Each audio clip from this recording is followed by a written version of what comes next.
دعوت خطاب دے رہا ہوں استاد الاساتذہ رئیس المتکلمین و مدرسین حضرت علامہ مولانا حافظ خادم حسین رضوی مدرس دار الجامعہ نظامیہ رضویہ لاہور، ایک بلند آواز سے نعرہ لگائیے، نعرہ تکبیر، نعرہ رسالت، عظمت مصطفیٰ، علماء اہل سنہ، آستانِ عالیہ سلیال شریف، آستانِ عالیہ شادپور شریف۔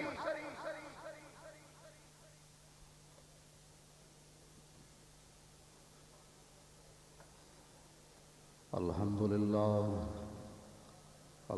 لله نحمده ونستعينه ونستغفره ونعوذ بالله من شرور أنفسنا ومن سيئات أعمالنا، من يهده الله فلا مضل له ومن يضلله فلا هادي له، ونشهد أن لا إله إلا الله وحده لا شريك له، ونشهد أن سيدنا ونبينا وحبيبنا ومولانا محمدا عبده ورسوله. أما بعد فأعوذ بالله من الشيطان الرجيم. بسم الله الرحمن الرحيم. وسيجنبها الأتقى الذي يؤتي ماله يتزكى وما لأحد عنده من نعمة تجزى إلا ابتغاء وجه ربه الأعلى ولسوف يرضى. صدق الله العظيم وصدق رسوله النبي الكريم الأمين. إن الله وملائكته يصلون على النبي يا أيها الذين آمنوا صلوا عليه وسلموا تسليما. صلاة والسلام عليك يا سيدي يا رسول الله وعلى آلك وأصحابك يا حبيب الله. الصلاة والسلام عليك يا سيدي يا رسول الله وعلى آلك وأصحابك يا حبيب الله. الصلاة والسلام عليك يا سيدي يا رسول الله وعلى آلك وأصحابك يا خاتم النبيين. بندہ پروردگارم امت احمد نبی، دوست دارے چار یارم تابع اولاد علی، مذہب حنفیہ دارم ملت حضرت خلیل، خاک پائے غوث اعظم زیر سایہ ہر ولی. صدیق عکس حسن کمال محمد است، فاروق ذل جاہو جلال محمد است، عثمان ضیاء شمع جمال محمد است، حیدر بہار باغ خصال محمد است صلی اللہ تعالی علیہ وسلم. سایہ مصطفیٰ مایہ اصطفیٰ، عز و ناز خلافت پہ لاکھوں سلام. یعنی اس افضل الخلق بعد الرسل، ثانی اثنین ہجرت پہ لاکھوں سلام. حضرات، مشائخ اعظام، علماء کرام، سامعین گرامی، وقت بڑا مختصر ہے اور آپ توجہ سے دو چار باتیں سنیں. مجھ سے پہلے حضرت صاحب جس طرف اشارہ فرما رہے تھے کہ دنیا کو امن کی ضرورت ہے، میرے پاس اس مسجد کے جو خطیب تھے حضرت قبلہ مفتی صاحب رحمۃ اللہ علیہ، ان کا فتاوی حکیمیہ موجود ہے، اور اس کے صفحہ نمبر 381 پر انہوں نے ایک روایت نقل کی ہے مصنف عبد الرزاق کے حوالے سے. اسی کو لے کر میں آگے صدیق اکبر کی شان بیان کرنے لگا ہوں. عبداللہ بن مسعود کہتے ہیں کہ لا یزال الناس صالحین متماسکین ما اتاہم العلم من اصحاب النبی ومن اکابرہم فاذا اتاہم من اصاغرہم ہلکوا۔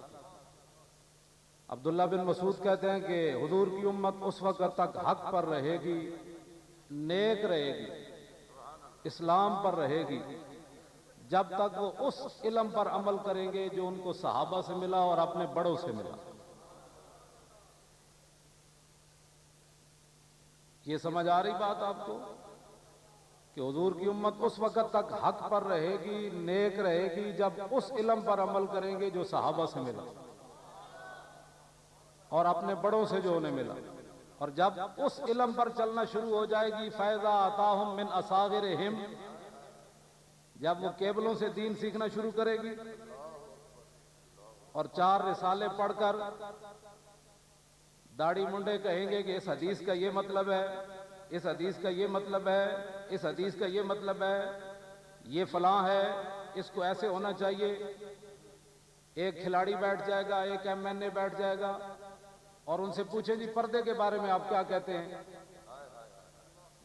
یہ جب کیبلوں پر بیٹھ کر ایسی باتیں ہوں گی، ایک اداکار کو بٹھا دیا جائے گا جی آپ بتائیں آپ پردے کے بارے میں کیا کہتے ہیں؟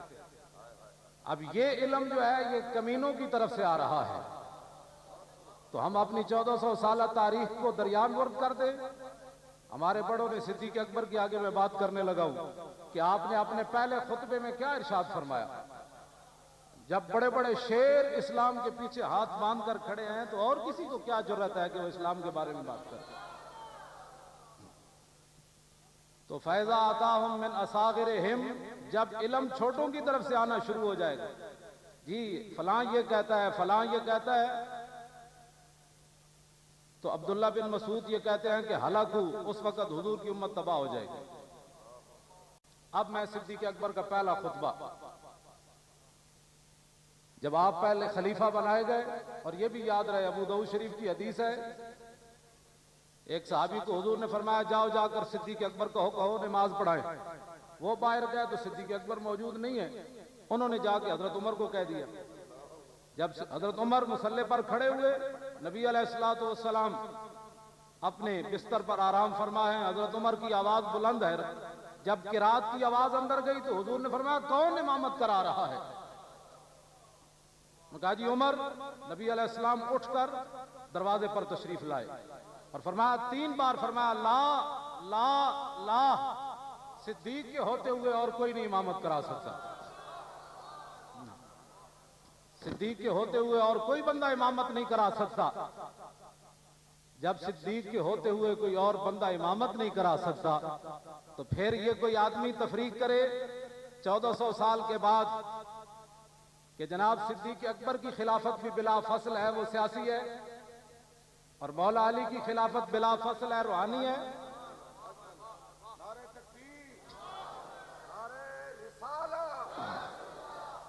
یہ پیران عظام سے میری ایک درخواست ہے نقشبندی حضرات سے کہ اتنا بڑا فتنہ اٹھ رہا ہے کہ دوسروں کو خوش کرنے کے لیے صدیق اکبر کی خلافت کو تقسیم کیا جا رہا ہے۔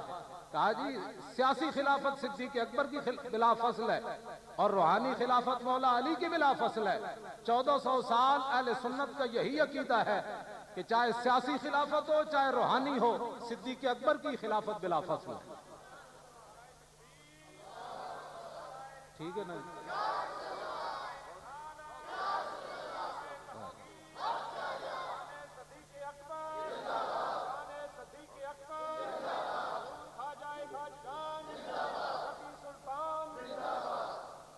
خلیفہ بنائے گئے آپ، اور یہ یاد رہے کہ جب رسول اللہ کی عزت و ناموس کا مسئلہ آیا، صدیق اکبر نے ایک قانون یہ بھی بنایا خلیفہ بننے کے بعد کہ جو بدری صحابی ہیں آج کے بعد کسی جنگ میں نہیں جائیں گے۔ یہ ہمارے پاس رسول اللہ کے تبرکات ہیں، اب ہم صرف ان کی زیارت کیا کریں گے۔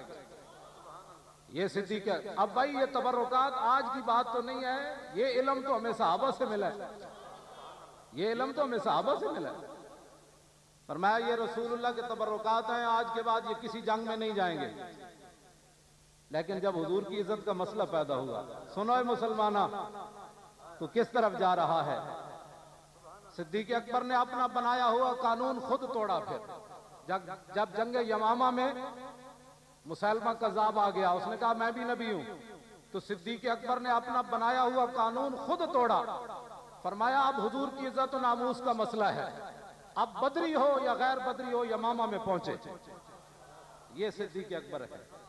آپ نے فرمایا اب بدریوں کی شان تو حضور کی وجہ سے ہے نا، تو اگر حضور کی عزت کے ساتھ کوئی کھیلنا چاہتا ہے تو پھر بدریوں کو بٹھا کر ہم نے کیا کرنا ہے. اب حضور کی عزت و ناموس کے لیے سارے کے سارے وہاں پہنچے.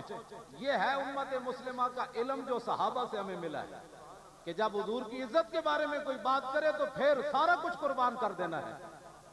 اور جب آپ خلیفہ بنے تو سب سے پہلے اعلیٰ حضرت نے فرمایا نا کہ ہوتے کہاں خلیل و بنا کعبہ و منا، لولاک والے صاحبی سب تیرے گھر کی ہے، اور مولا علی نے واری تیری نیند پر نماز، اور وہ بھی اثر جو سب سے اعلیٰ خطر کی ہے، بلکہ صدیق غار میں جان ان پہ دے چکے، اور حفظ جان تو جان فروز غرر کی ہے.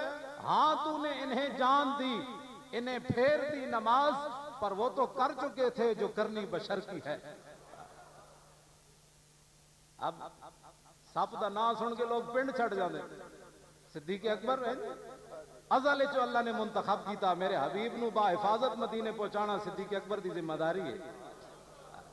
اسے واسطے ہجرت کے دوران کدی صدیق اکبر آگے عمر کدی پیچھے، کدی دائیں کدی بائیں. فرمایا صدیق کیا مسئلہ ہے؟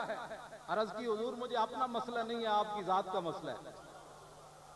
جب مجھے خطرہ ہوتا ہے نا کوئی آگے سے آئے گا تو میں آگے چلا جاتا ہوں کہ جس نے مارنا ہے وہ صدیق کو مارے، آپ تک نہ جائے. یہ صحابہ نے ہمیں سبق دیا ہے. امام احمد رضا بریلوی نے تو صحابہ سے سیکھا ہے.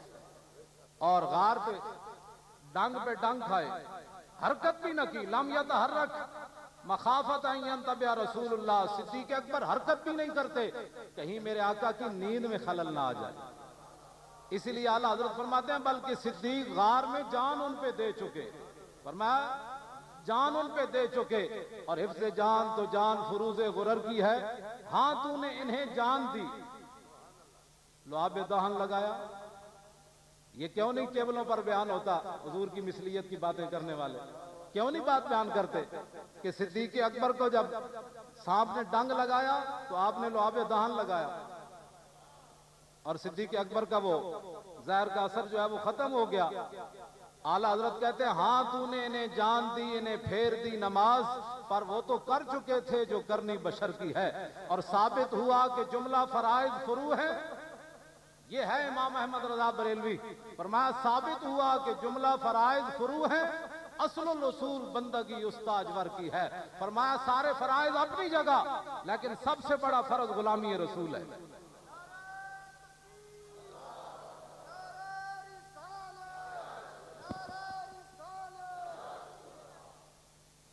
اب حضرت فاروق اعظم کے زمانے میں ایک آدمی نے یہ بات کر دی کہ عمر صدیق سے بہتر ہے. حضرت عمر کے زمانے میں ایک آدمی نے یہ بات کر دی کہ عمر صدیق سے بہتر ہے.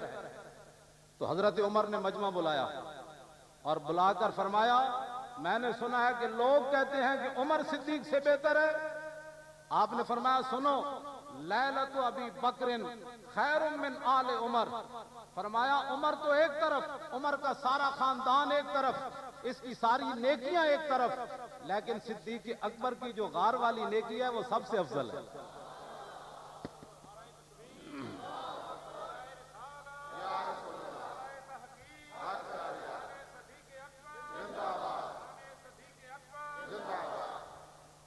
رسول اللہ کے لیے منہ پر جوتے کھانا یہ صدیق اکبر کا کام ہے. اور جب ہوش آیا نا جوتے کھانے کے بعد تو سب سے پہلے پوچھا، فرمایا رسول اللہ کا کیا حال ہے؟ یہ صدیق اکبر کی شان ہے. لو جی اب وقت تو بالکل ختم ہو چلا ہے، اذان کا وقت ہو گیا ہے. میں صرف صدیق اکبر کا جو خطبہ ہے، پہلا خطبہ، فرمایا ایھا الناس فانی قد ولیت علیکم ولست بخیرکم. فرمایا لوگو میں تمہارا خلیفہ بنا دیا گیا ہوں. بیٹھے بھائی، ابھی ختم نہیں ہوا، آپ ایسے ہی کھڑے ہو گئے، اسی طرح بیٹھے، ابھی تو بات ختم ہی نہیں ہوئی. اے صدیق اکبر دا آدم میں آگے دسن لگا بھی آپ نے کتنی وڈی گال کڈی. عروہ بن مسعود نو بخاری وچ موجود ہے، وہ ترجمہ نہیں ہو سکتا. صدیق اکبر جان دے نے گلاں آج دے سانو سنجیدگی نال گفتگو کرو. کیڑی سنجیدگی نال گفتگو؟ صدیق اکبر جیڑی گل کیتی او دا ترجمہ نہیں ہو سکدا قیامت تک. بخاری وچ موجود ہے, پنجابی ترجمہ نہیں ہو سکدا. اتنی گل کیتی عروہ بن مسعود, انہاں کہا جی اینا تے سہارا کر کے لڑدے ہو ساڈے نال, اے ابو بکر ہے اور قبیلے دا, تے اے عمر ہے اور قبیلے دا, بلال اور قبیلے دا, صہیب اور قبیلے دا, اے تے تانوں چھڈ کے نس جان گے. صدیق اکبر نے گل کیتی, فرمایا سنو اے اساں حضور نو چھوڑن والے بھی کوئی نہیں تے چھوڑ کے نسن والے بھی کوئی نہیں, تے رہ گیا تیرا مسئلہ امسس بزر اللہ. اے میں بخاری دے الفاظ پڑھ دیتے ہیں, جا کے ترجمہ کوئی ویکھ لوے, میں دا ترجمہ نہیں کر سکتا. صدیق اکبر نے سب تو بڑا سنجیدہ آدمی امت مسلمہ میں, سب تو بڑا رحیم تے کریم, لیکن جب عزت رسول دا مسئلہ ہے تو پھر صدیق نے فرمایا سنجیدگی تے ملی ادھروں ہے, ہن اساں اپنی سنجیدگی ویکھنی یا مقام رسول ویکھنا ہے.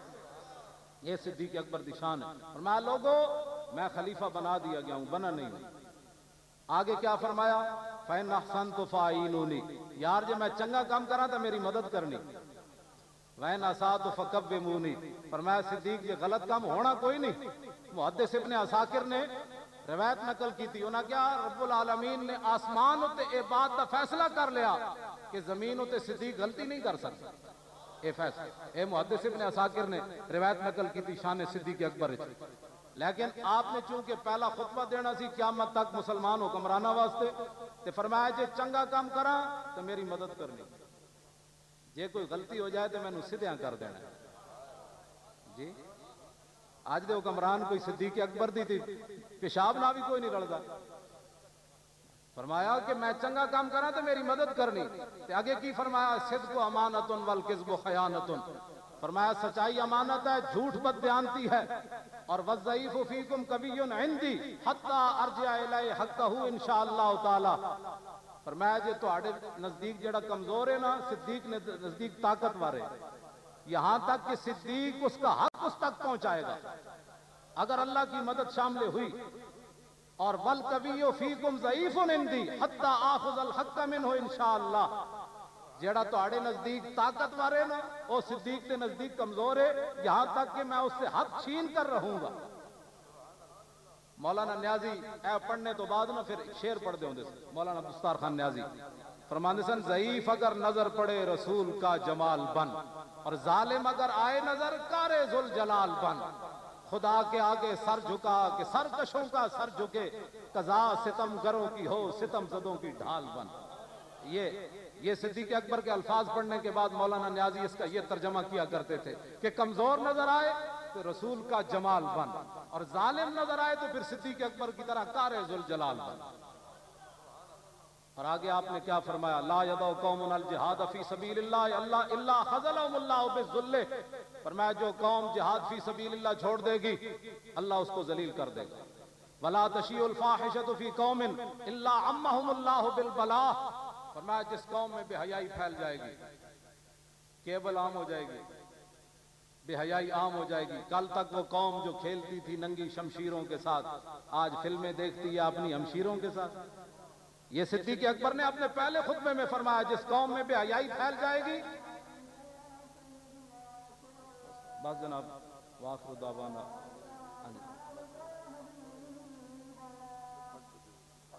اذان کر دو.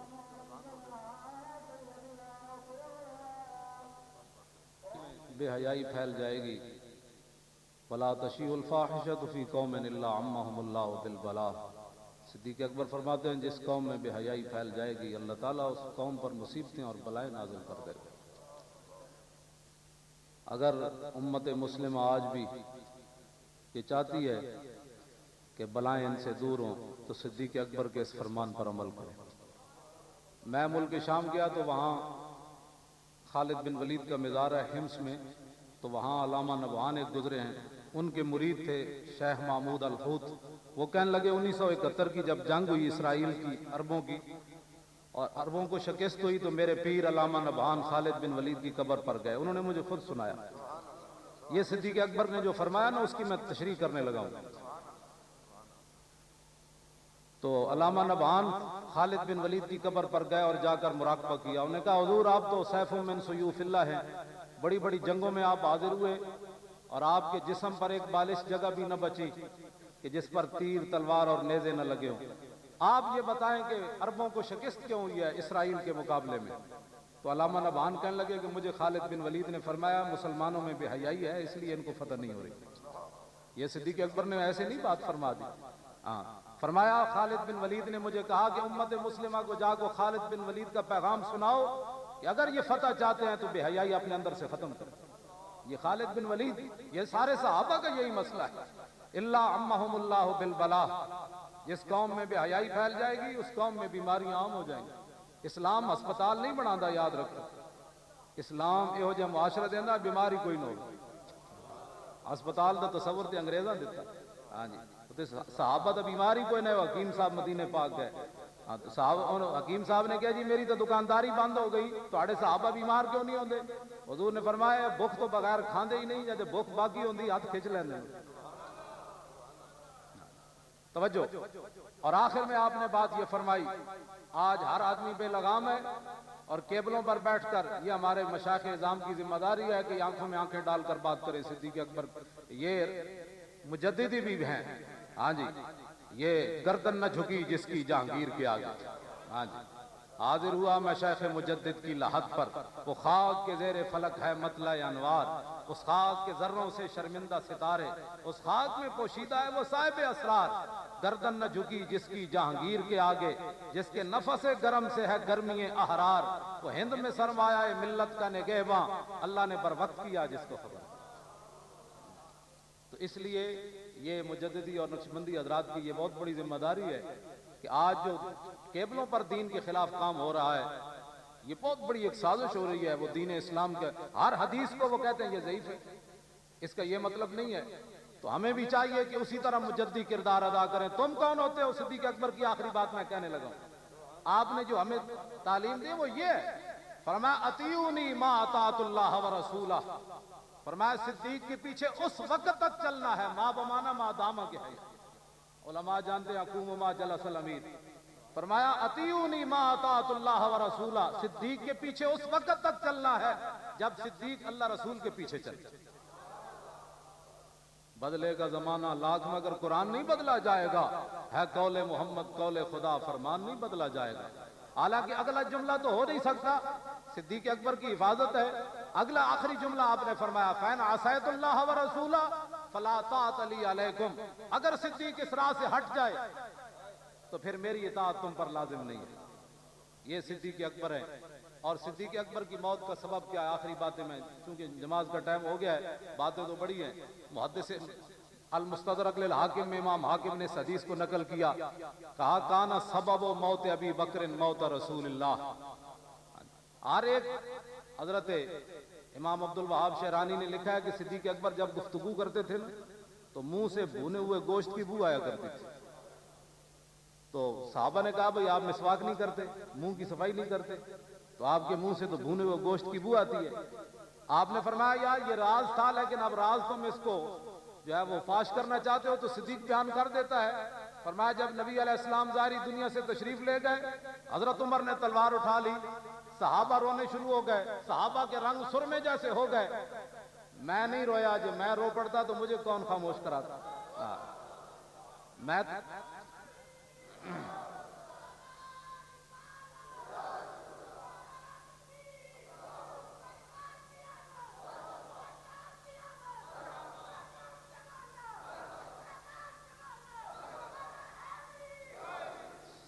ایک بندے دا آواز تھوڑے سارے نالوں زیادہ ہے. گل انہاں سمجھی بھئی گل مولانا کیڑی کیڑی کر گئے، سمجھ آئی نا؟ اس گل والوں دھیان جڑا انہوں نے کیتا ہے تو ول کر کے پھر لاؤ جی نعرہ. نعرہ ہی تو ہے، بس میں تقریر مکان لگا.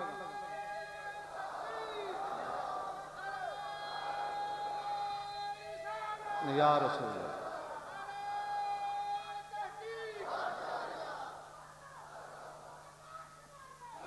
لو جی میری گفتگو ختم ہو گئی. صدیق اکبر